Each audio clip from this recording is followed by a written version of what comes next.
योगेन चित्तस्य पदेन वाचां मलं शरीरस्य च वैद्यकेन योपाकरोत्तं प्रवरं मुनीनां पतञ्जलिं प्राञ्जलिरानतोऽस्मि आबाहु पुरुषाकारं शङ्खचक्रासिधारिणं सहस्रशिरसं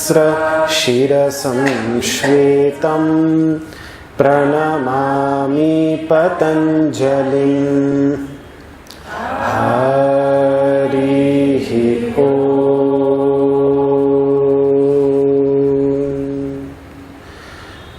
वसुदेवसुतं देवं कंसचाणूरमर्दनं देवकी परमानन्दं कृष्णं वन्दे जगद्गुरुं।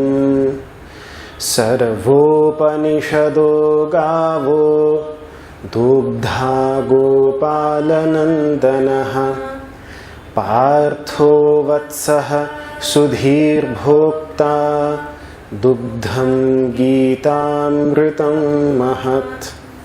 ॐ शान्तिः शान्तिः शान्तिः।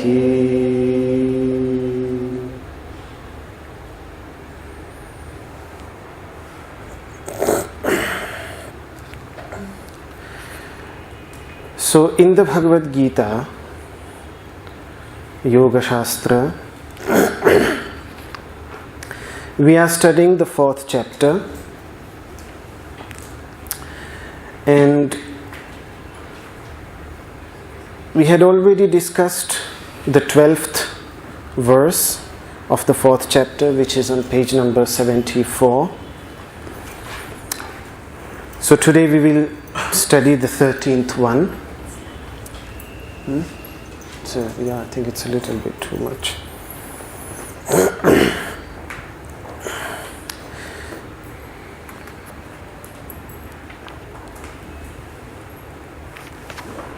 In the next few shlokas, Krishna starts a new idea.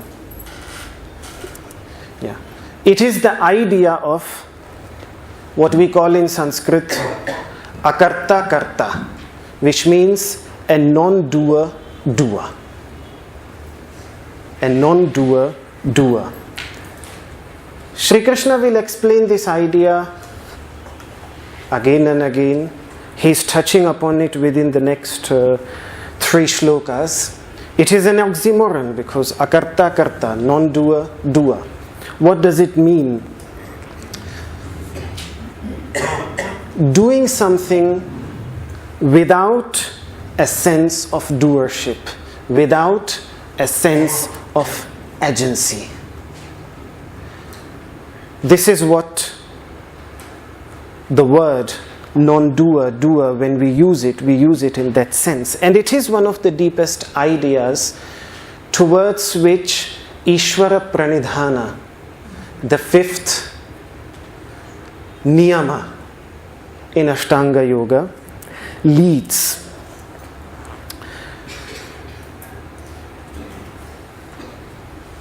First of all, just let me explain Ishvara Pranidhana briefly. What Ishvara Pranidhana means, surrender to the divine. But what has not been made clear in this limb, when Patanjali uses the word, what to surrender? What does a person surrender? What is the object? The way the masters explain the concept of Ishvara Pranidhana, there are 3 steps of Ishvara Pranidhana. The first step is to surrender the fruit of one's action. That is the first step. We work, we gain something in response to that work, and when we give it back to the divine, to the omnipresent divinity, to the divine that resides in the hearts of all beings, when we don't keep it for ourselves, we don't use it for our own personal sense gratification, but we give it back to the society, we give it back to the people that are more in need than us. This is the first step of Ishvara Pranidhana. The second step, in this step, a person performs his duties, but whatever he acquires as a result of that, according to his capacity and capability, he offers it back, he gives it back to the divine that resides. Whenever the Bhagavad Gita speaks of the divine, Shri Krishna in the 18th chapter, while concluding, he would say, Ishvara sarva bhutanam hrideshir Arjuna tishtati. O Arjuna, the divine resides at the core of the heart of all beings. So giving back to the divine means what elsewhere also Shri Krishna expresses twice in the Gita, to be constantly engaged in the well-being of all beings, performing one's duty, and at the same time, and this is an idea that Shri Krishna touches upon again and again. In one place he says that let your work itself become a worship. So the work becomes a worship, and the result of that worship is again offered back to the object of one's worship. So this is the first step of Ishvara Pranidhana.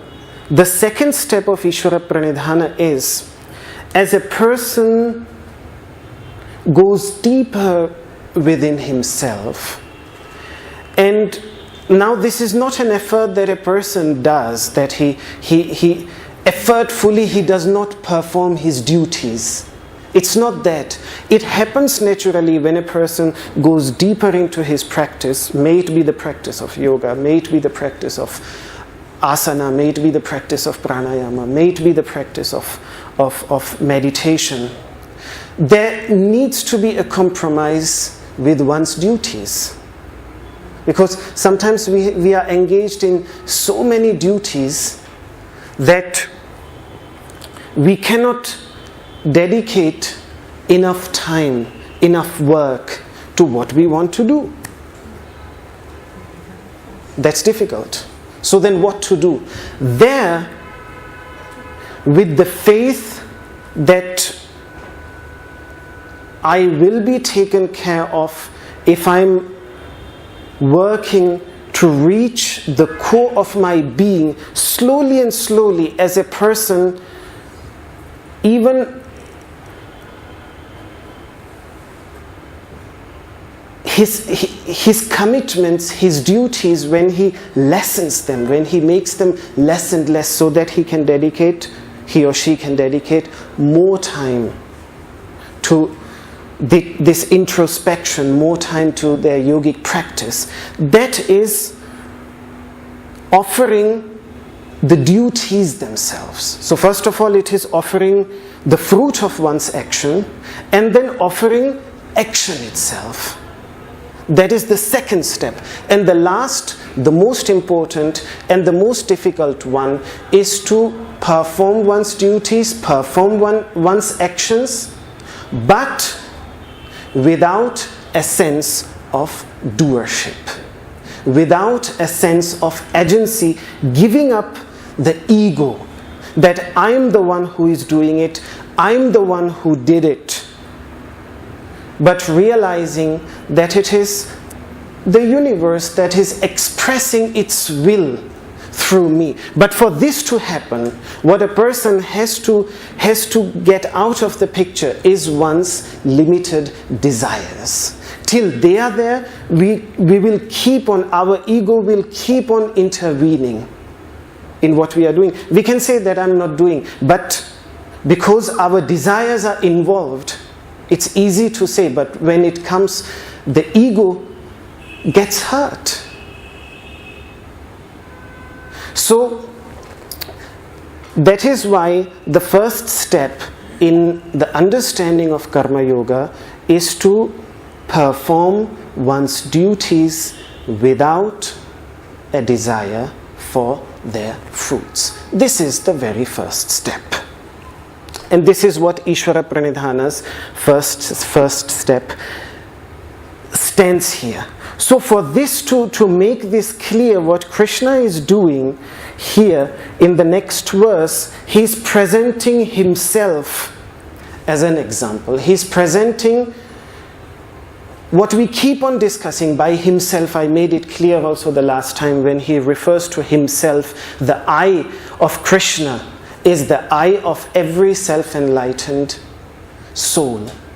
Every soul who has experienced that universal identity, that oneness of consciousness, oneness of pure consciousness, about which we speak in our every class, someone who has experienced that, the entity which that self-enlightened soul refers to by the word I, that is the I of Krishna. And every time he wants to convey something, he gives himself as an example. That I, that pure consciousness as an example. We saw that in the 3rd chapter and we will see it here. I've said it often that in the Upanishadic understanding, the idea of God is the perfect state of an individual soul.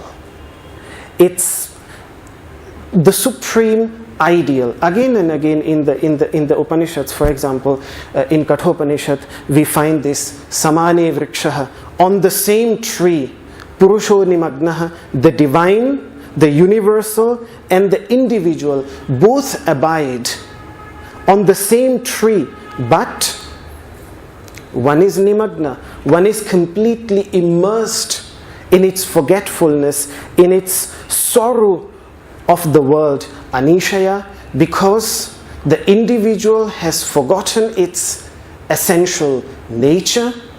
Shochati, it grieves on account of its helplessness. Muhyamanaha, because it has completely forgotten its essential nature. The individual in the dream world, which is our creation, we have created it, but because we have completely forgotten our essential nature, that is what happens when we fall asleep. We forget our essential nature as it is in the waking state of consciousness. We completely forget it, and we identify, though we have created the whole dream world, it is our own creation, including that individual Siddhartha, small Siddhartha that I see in the dream world, and everything else is my creation. Yet my identification is limited to that only, and the moment that is under a little bit of threat, I completely panic.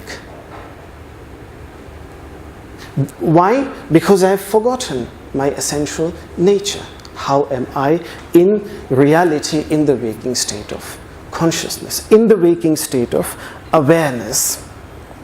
So that forgetfulness that is there, that is the only thing that differentiates. That is the cause of that difference. But jushtam yada pashyati anyamesham, when he becomes aware of that essential nature, which is jushta, which is worshipped, which is served. And the beautiful commentator there, Shankaracharya, he explains that when he realizes that all the different paths of yoga lead to that same goal. What is meant by worship, what is meant by served, it simply means that every path every internal path leads to that entity. The goal of every path in this world which searches for something within is ultimately that entity. So every path is speaking about that. Every path has some understanding, has some realization. The masters, the saints, the sages of every tradition have an understanding, have an experience of that entity. When the individual becomes aware and experiences the greatness of that essential nature, then Vita Shokaha, then he or she becomes capable of transcending their suffering which is caused by this limited understanding. So again and again we see this idea in the Upanishads that the divine is always, that pure consciousness is always presented as the ideal, as the model. So if we look at the pure consciousness, if we would just look at consciousness, even forget pure consciousness, just consciousness, when it creates the dream world, does it have any intention there? Why does it do it? Nobody has an answer. Nobody has an answer why we dream. Why does it create this whole world? And similarly, the most hard question is that why there is something. There is no answer. Every philosopher, every great thinker, every scientist might have made an attempt to give an answer to why we are here, why we are experiencing this world as this individual human being. Why? But there is simply no answer. There seems to be no answer. Nobody has come up except what the Vedantic masters say, Lokavattu Leela Kaivalyam. The word Leela has been used. It is just a Leela, it's just an occurrence, it is just happening. It is just, you can translate Leela, what Leela? Leela is generally translated as pastime. For example, Krishna Leela, Krishna's pastime. Rama Leela, Rama's play, Rama's pastime. The Sanskrit root Leel in the Upanishads is usually used as the antonym of dhyana, of meditation. Meditative, still state, the opposite of that. The example that is coming to my mind from Chandogya Upanishad is Dhyayativa Leelayativa. This pure consciousness, in some forms, in some manifestations, it seems as it is completely still in meditation. You look at the mountains, completely still, as if meditating. Look at trees, completely still, completely meditating. They are also manifestations of this consciousness. And then there are manifestations of consciousness in which Leelayativa, in which it is moving. It seems moving. In reality, that is what we discussed yesterday in the Upanishad class, and this is what we will discuss in the next Upanishad class also. That in reality there is no movement at all. But in its manifestations, sometimes it seems completely still, and in other manifestations it seems moving. In reality it is devoid of any movement. So the word Leela means movement. It is just movement. It is movement in that principle spanda, which the Tantric traditions, the Kashmir Shaiva traditions, the Hatha Yoga traditions call spanda, the initial movement which comes about in that pure consciousness from which this entire creation arises. So it is that natural movement out of which everything comes into existence. So the same thing is about our dream. Why do we dream? What do we see? It's natural movement. Our mind is used to move. Constant movement is there. It has to move. It has to do something. So it creates. There is no reason. There is no answer to why. It cannot be otherwise. That's how it is. That's how it has to be. That's all. So there is yet, despite all those changes that occur, the creation that is being created in the dream world, in reality it does not affect the essential nature of the viewer. Nothing changes. And the same is true from the perspective of the universal consciousness. From our perspective, yes, so much is changing. But from that perspective, from the perspective of universal consciousness, the idea that the Vedantic masters have is that it's the same thing. So there are two things, even though all this gets created in it. And what is the creator? Pure consciousness. Yet it is not the creator. Because there is no purpose. It is just happening. That is the first thing. And the second thing that is also important is that deep down, nothing has changed in the essential nature of pure consciousness, whatever might come. It doesn't radically transform the Sankhya idea, which is rejected in Vedanta, which is rejected in the Upanishads, which is rejected in the Gita. If you look at some of the adjectives that Sri Krishna uses, they are specifically used to reject that idea, that the transformation that takes place is not the kind of transformation such as milk undergoes when it becomes curd. It radically transforms. It loses its essential nature. It does not remain milk anymore. There is no going back. After it has become curd, it has lost its essential nature. The idea here is rather like a crystal when it comes in touch of a red background, it assumes that reddish color. It seemingly becomes a little bit red, but in reality, even in the moment the background is removed, it is again clean and transparent. In the same way, even in that moment when it seems red, in reality it is not. The same is true about pure consciousness within us, deep down. So that is the idea that Sri Krishna is trying to convey in the next shloka. Let us pronounce it. Chaturvarnyam.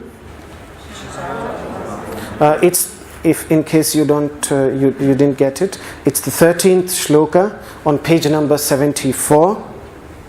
Chaturvarnyam. Chaturvarnyam. Chaturvarnyam. Maya srishtam. Maya srishtam. Maya srishtam. Guna. Guna. Guna. Karma. Karma. Karma. Vibhagashaha. Vibhagashaha. Vibhagashaha. Tasya. Tasya. Tasya. Kartaramapi. Kartaramapi. Kartaramapi. Tasya kartaramapi. Mam. Mam. Mam. Vidhi. Vidhi. Vidhi. Akartaram. Akartaram. Akartaram. Avyayam. Avyayam. Avyayam. Chaturvarnyam maya srishtam gunakarma vibhagashah tasya kartaram api mam vidhya kartaram avyayam. Yes. So Chaturvarnyam maya srishtam. Even though the humanity divided into the 4 orders, into the 4 descriptions, the humanity which is divided into 4 descriptions, even though it has been created by me, it has been created by pure consciousness. Pure consciousness underlies the creation, supports the existence, and is the last resort into which everyone merges. So it has been created by me, by that pure consciousness. How did this 4-fold division, 4-fold description come into being? Originally, there is a beautiful teaching by Maharshi Bhrigu to Bharadwaja. And Bharadwaja is known to us from Bharadwajasana, one of the asanas, Bharadwajasana. Bharadwaja's master, Maharshi Bharadwaja's master was Bhrigu, Maharshi Bhrigu. So in one of his teachings, Maharshi Bhrigu says that, my dear Somya, my dear student, Navisheshosti Varnanam. In reality, there is no difference in the description of humanity. Sarvam Brahmamidam Jagat. Every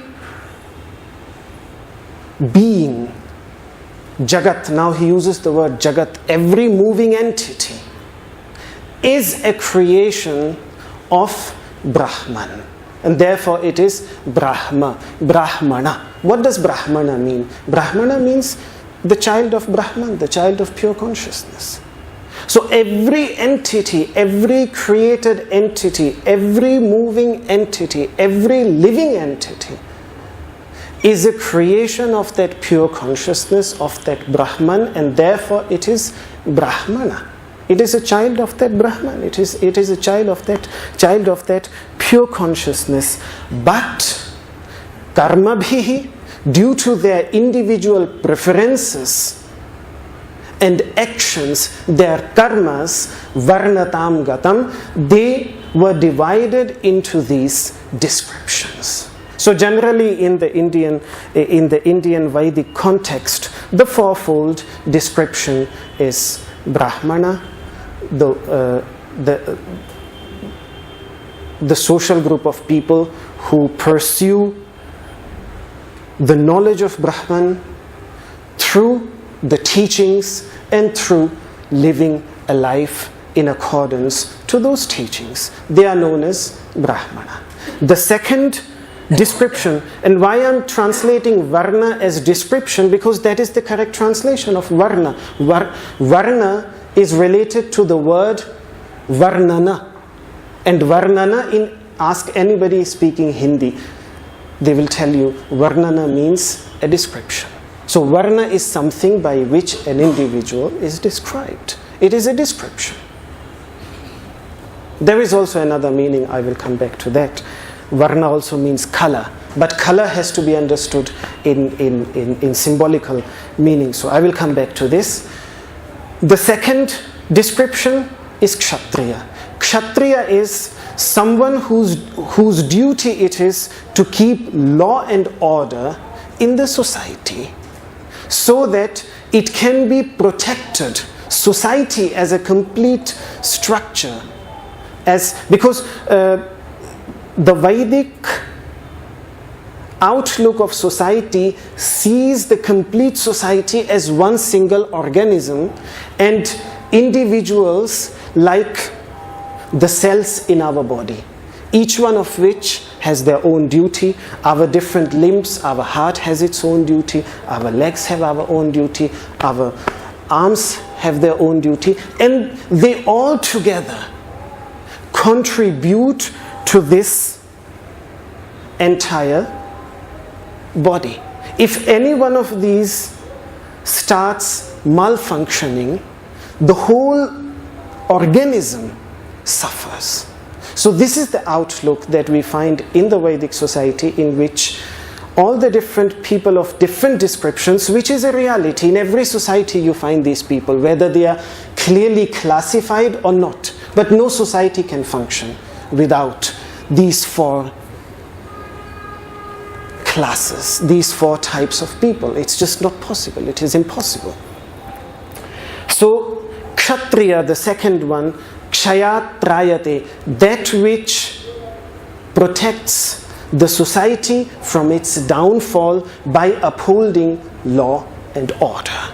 So that is the work of the Kshatriya, the second description.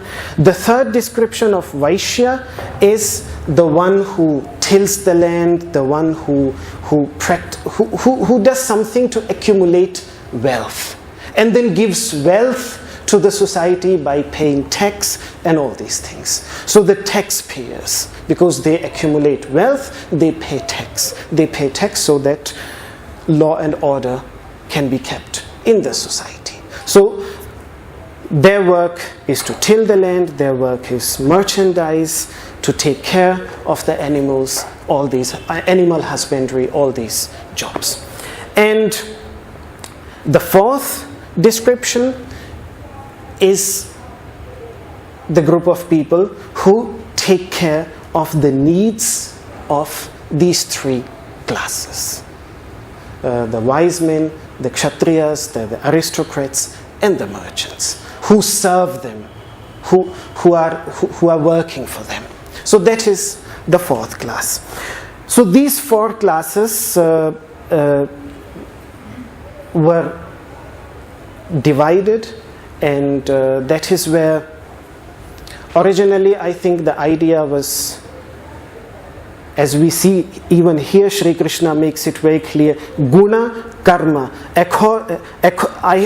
They were divided according to their guna, according to their qualities, according to their tendencies, and according to their karma, according to the actions that they were performing. Tasya kartaram api mam.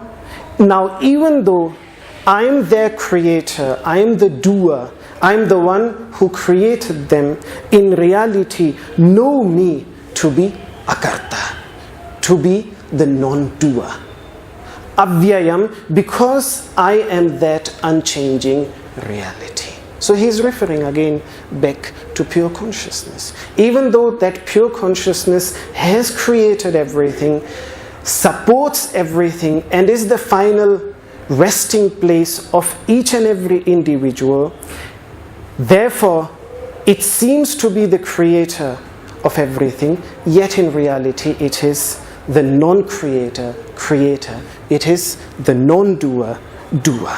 So this is the idea that Sri Krishna conveys here. Now why? Why are you a non-doer doer? Why is it? So someone can ask the question, why? That is what he explains in the next shloka. Let us pronounce the next shloka as well. Namam, namam, namam, namam, karmani, karmani, karmani, limpanti, limpanti, limpanti, name, name, name, karma phale, karma phale, karma phale, spriha, spriha, spriha, iti mam, iti mam, iti mam, yo bhijanati, yo bhijanati, yo bhijanati, karmabhir, karmabhir, karmabhir, nasabadhyate, nasabadhyate, nasabadhyate, namam karmani limpanti, name karma phale spriha, iti mam yobhijanati karmabhirna sabadhyate. What also the social context of this teaching is that there was a group of people at the time of Sri Krishna, as spirituality was becoming more and more stronger in the society. There was a group of people who thought that working is unnecessary. Knowledge, wisdom, understanding is enough. So, for example, we find these statements such as karmana badhyate jantuhu, action leads to bondage, because every action has a result, may it be good or bad result. These good and bad results will lead to bondage, will further strengthen our desires. So therefore every action leads to bondage. Vidya yacha vimuchyate. On the other hand, knowledge, wisdom, understanding, meditative experience leads to freedom, leads to emancipation. Tasmat karmana kurvanti yatayah paradarshinah. Those who have the other side of this ocean of existence in their sight, they don't work. They just pursue the path of knowledge, the path of wisdom, the meditative path of understanding. We see this, for example, in the life of the Buddha. He left everything. He left everything. He left all his duties. He left the duty that he had towards his son, towards his wife, towards his kingdom. And he was not alone. There were many who did it. Yet the understanding of Krishna, which we already saw also in the second shloka of Ishavasya Upanishad when we were studying Ishavasya Upanishad, that in his understanding, only action which is performed with the desire to achieve something as a result of that, with a desire for its fruits, that is what leads to action, to bondage. So his point is that make this clear distinction, that okay, if you want to be free, if you want to require emancipation from the bondage of karma, then work hard, but without a desire to acquire its fruit. What that will do, that hard work will help to purify one's karmas, one's bad karmas, because engaging oneself in good deeds will cleanse. So it will help in inner cleansing, because the moment, the idea that Sri Krishna puts forward again and again is that every action for which we don't desire the result, of which the result we give back, the result of that action is inner purification, as long as it is a good deed. So again the same idea he's putting forward here, that namam karmani limpanti, works do not defile me. Why do works don't defile me? Why don't they get attached to me? Because there is no sense of doership. There is no sense of agency. On his level of awareness, on his level of consciousness, on the level of pure consciousness, everything is just happening. There is no sense of doership, there is no sense of agency. And because there is no sense of agency,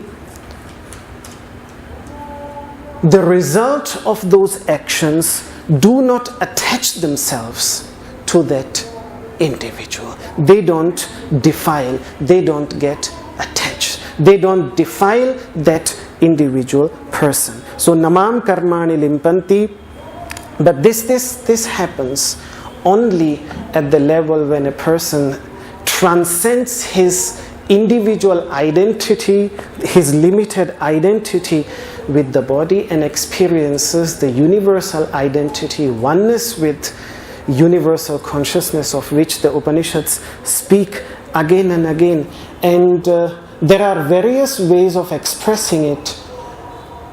At least my teacher, my master, when he, from his Vedantic yogic perspective, because he encouraged us to read the Bible, to read the Quran, to read Dhammapada, to read the teachings of various masters. And of course, because we come from a Vedantic background, we look at them from a Vedantic perspective. Whether it is acceptable to those traditions or not, that's a different thing. But that is how these things then make sense to us.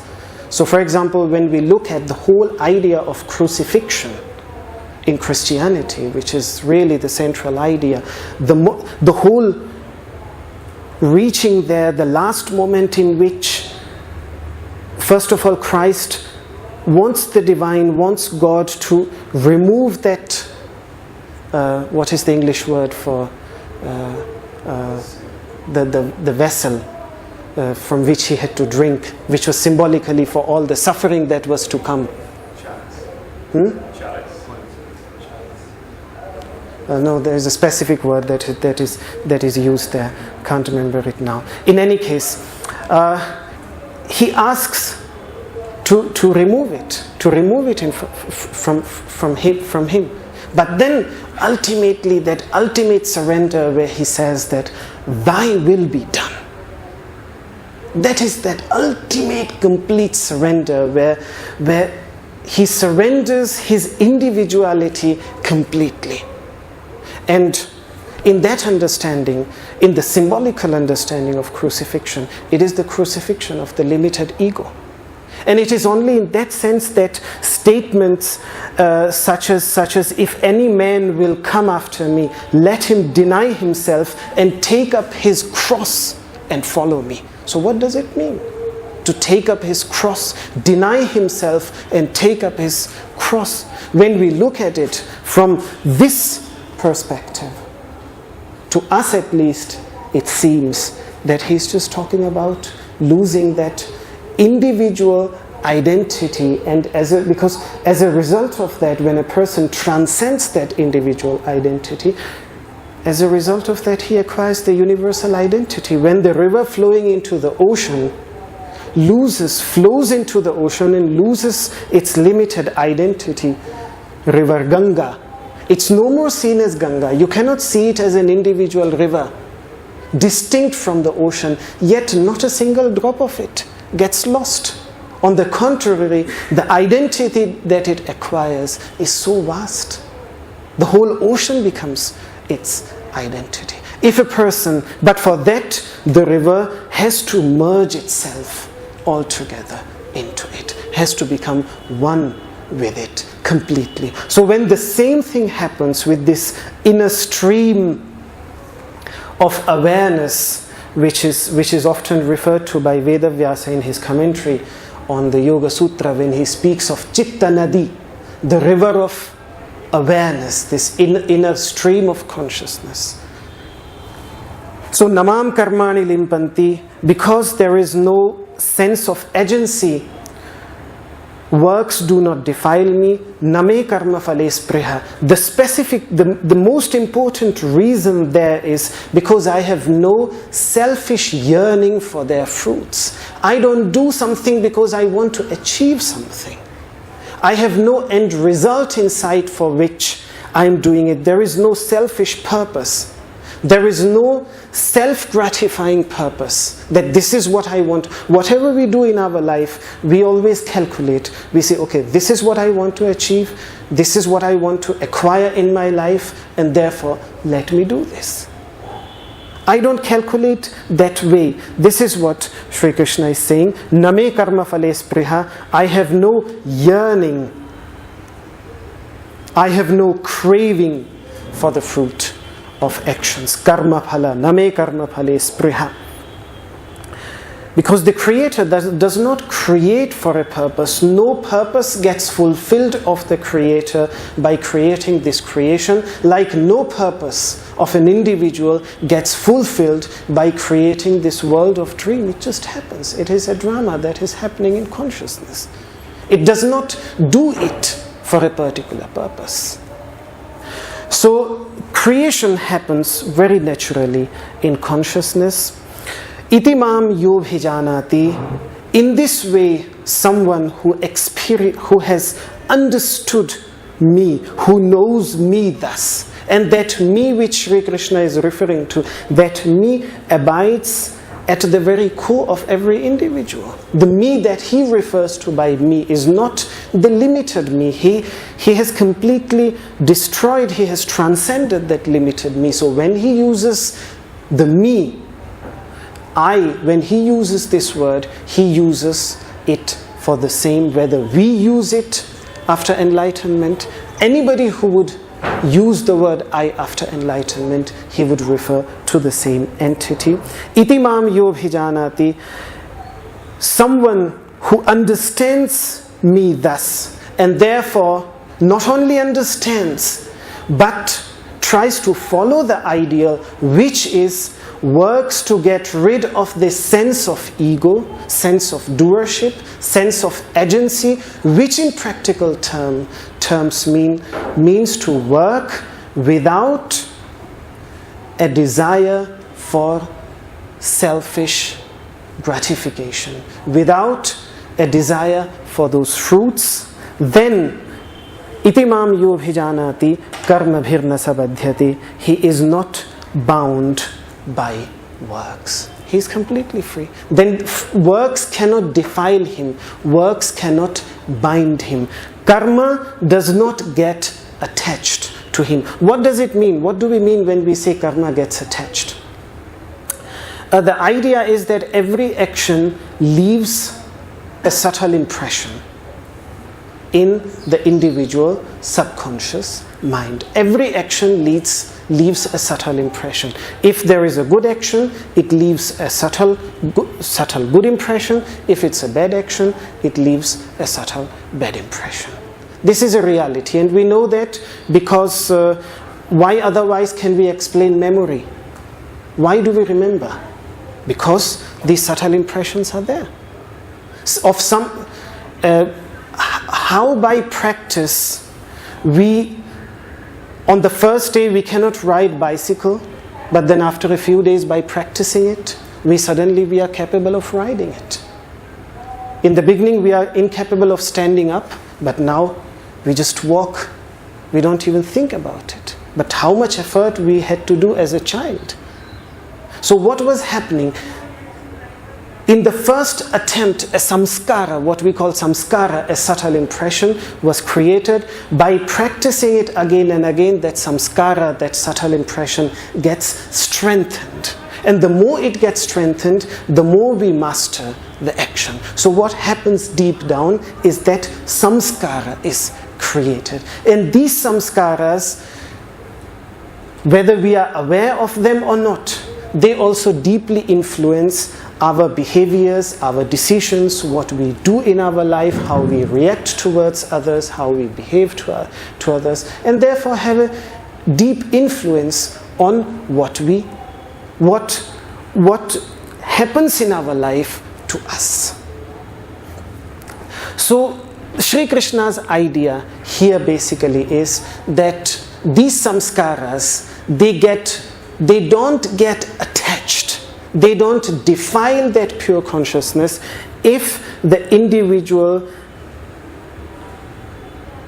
tries two things. The first step is to work, freeing oneself from the desire for the fruits of action, and the next step is then freeing oneself from the sense of agency. These two things, and as I explained in the very beginning, these two ideas are deeply related to the idea of Ishvara Pranidhana, surrender. Actually surrendering of this ego, surrendering the sense of doership. This is what is understood by surrendering oneself, one's limited identity into that universal identity. That is what is understood by the word pranidhana. Nidhana means to place something in front of, and pra means completely, in its totality, without any claim to it anymore.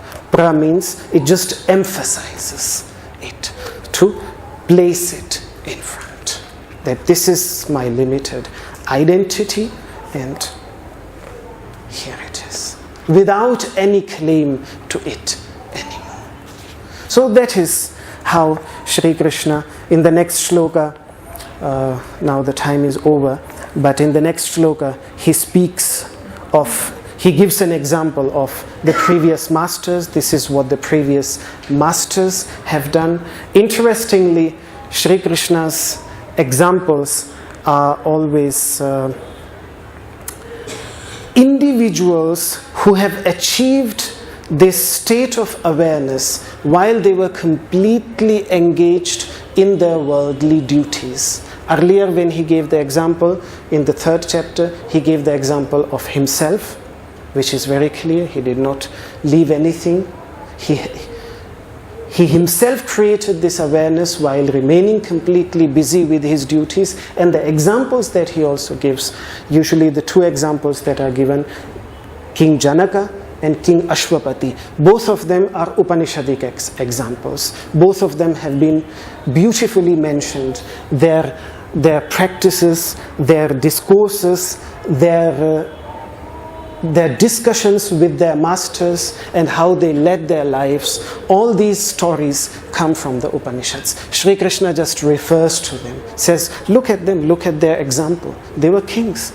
They were completely engaged in all their duties, and yet they cultivated this awareness in their life. And I think that is the most difficult thing, because when a person is really face to face with the challenges to keep this awareness, then one can easily cultivate it on the higher Himalayas in a cave for a while. But then when a person comes back into the world and has to retain that awareness there, that is where the true challenges comes. So Sri Krishna takes the example of such masters when it comes to the practice of Karma Yoga.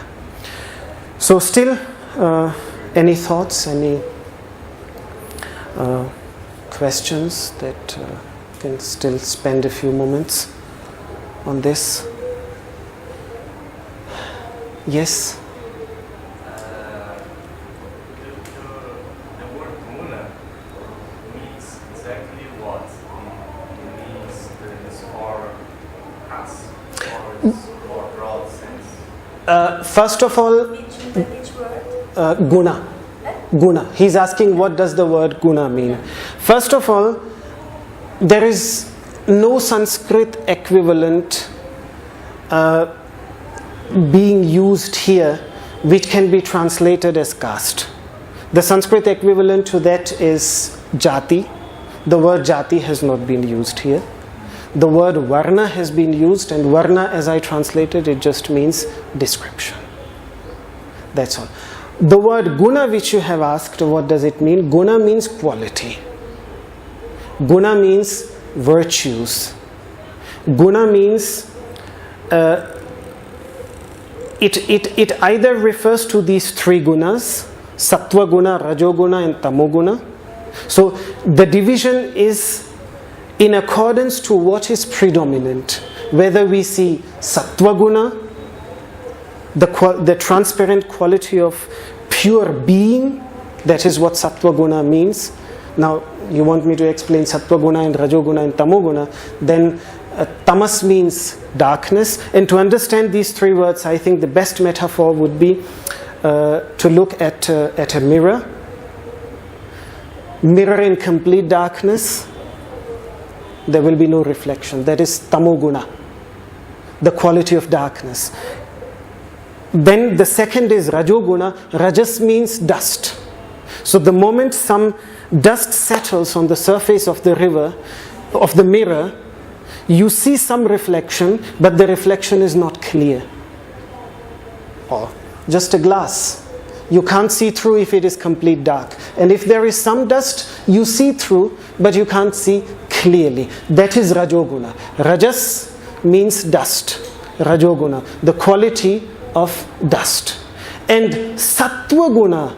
Sattva means being, and sattva means the state of being. If you allow it as it is, in its pure essential state, transparent, darkness is not there, no dust has settled on it, then how it would be?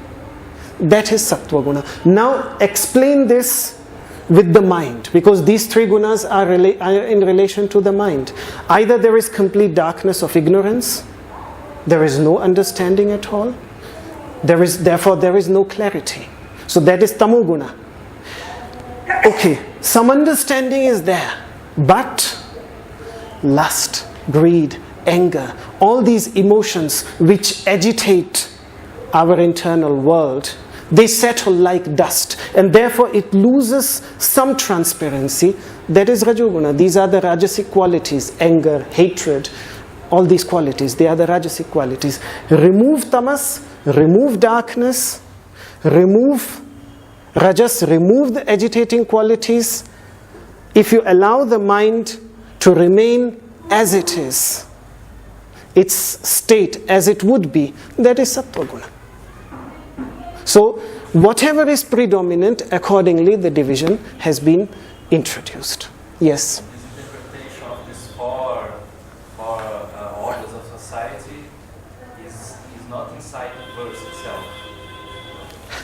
It has been mentioned, Chaturvarnya, the four descriptions. The four descriptions. It has been mentioned, Chaturvarnya Maya system, the four descriptions have been mentioned. That is there. That is there. That is also mentioned in the Rig Veda. That is mentioned in the Rig Veda, where the philosopher is seen as the head, and the aristocratic class is seen as the. That is what I said in the beginning. The society is seen as one individual, as one Virata Purusha, one individual organism. The aristocratic family is seen as the arms, and the wealthy class is seen as this portion on which is from where the nourishment and everything comes, and then the last on which everything stands, supports. If you cut that, then everything collapses. That would be the fourth class. So that is how it has been divided. Yes? And if the samskaras, if they are always tying us down again and again, catching us, how to overcome this? Only through karma yoga? Through karma yoga. Through karma yoga. Through karma yoga. We can always do karma yoga. It doesn't mean that we have to do 100% karma yoga. We dedicate our life altogether to karma yoga. We can practice a little bit of karma yoga. Always. That is the first thing. The second thing, as a result of that, as our understanding deepens, that is why dhyana, this not informative understanding but experiential understanding, that is often compared to fire which slowly and slowly burns away the karmas and their effects. The effect that they have on our unconscious, the unconscious effect that they have on our decisions, on our behaviors, on how we react, the only way to reduce that is to create a deeper understanding. In the end of the fourth chapter also, Shri Krishna will speak of Yathaidhangsi Samidhogni, like fire burns firewoods all together.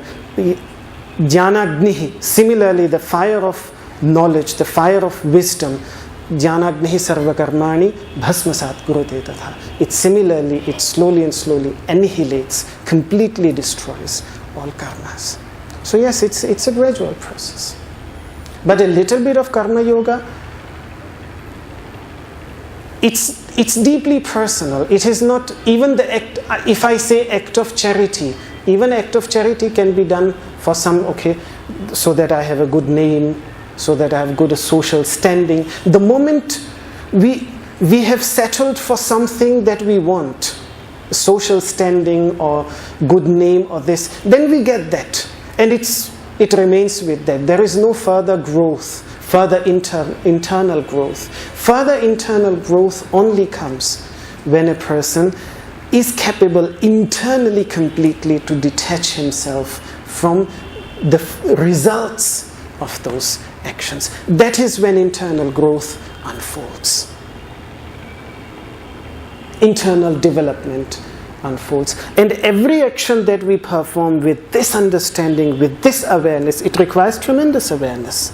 And when it is done with this awareness, any action, whether it is even removing the hide of dead animals.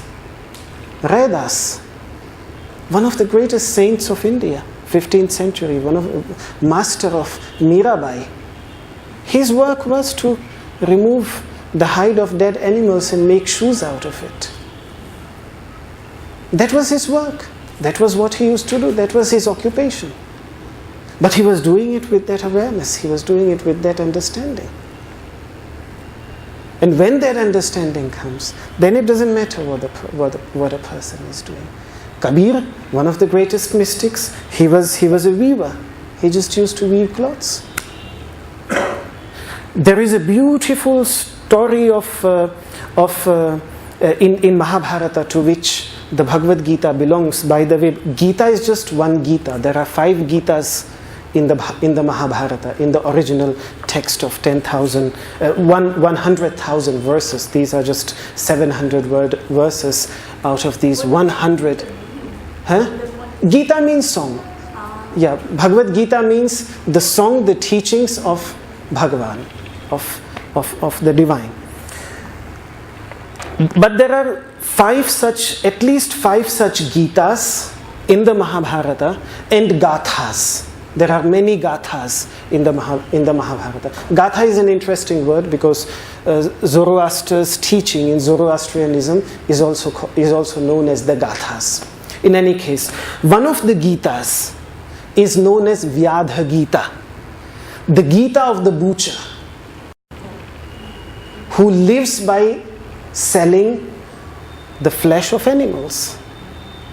And the story there goes, the student there is a great scholar of the Vedas, but who did not understand something in his life.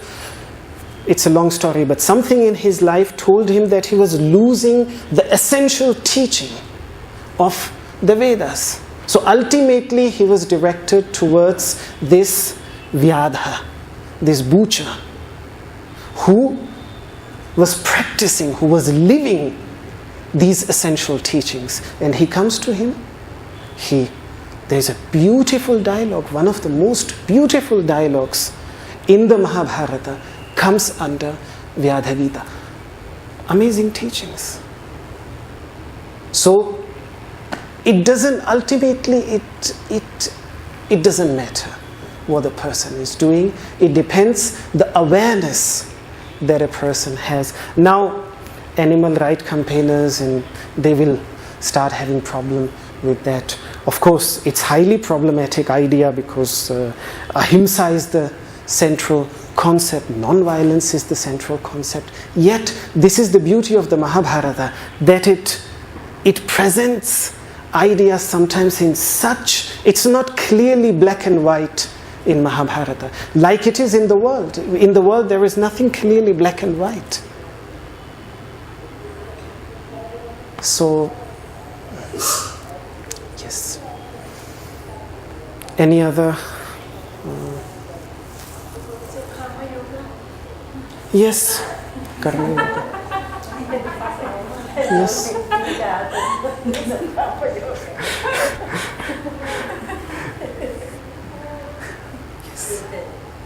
That is one way of doing Karma Yoga. That is one way. We can go into some ashram, we can go into some spiritual setting, and we can do some actions, some work of service. That is a way of doing Karma Yoga. Or one can do it in the society. If the moment of some need comes, if a person fulfills that selflessly, he is doing Karma Yoga. It can be understood in any way. Sometimes I think, we are having food every day. We are having 3 meals a day. Right? And the whole week we are eating, we are having enough food. If every person would one meal drop in a week, just one meal, then more people would have to eat. There would be maybe less people hungry in this. It's just one meal. Yeah. Even if it's not a big meal, it can be a small meal. Yeah. Any contribution that a person. Any small Yeah. contribution. Yeah. It will lead to internal, inner growth. That is the only way. There is no other way. We can keep on philosophizing, we can keep on talking about these noble ideas, but till they don't get translated into our lives in practical terms, they are just up here, above the neck, but not below the neck. Yeah. So let us conclude with the universal prayer.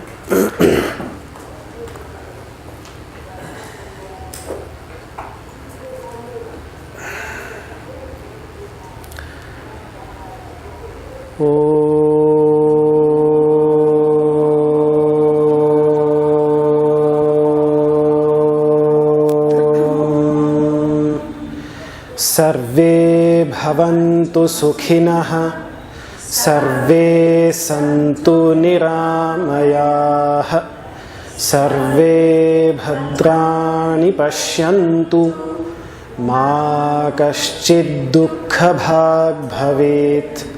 Om Shantihi, Shantihi, Shantihi.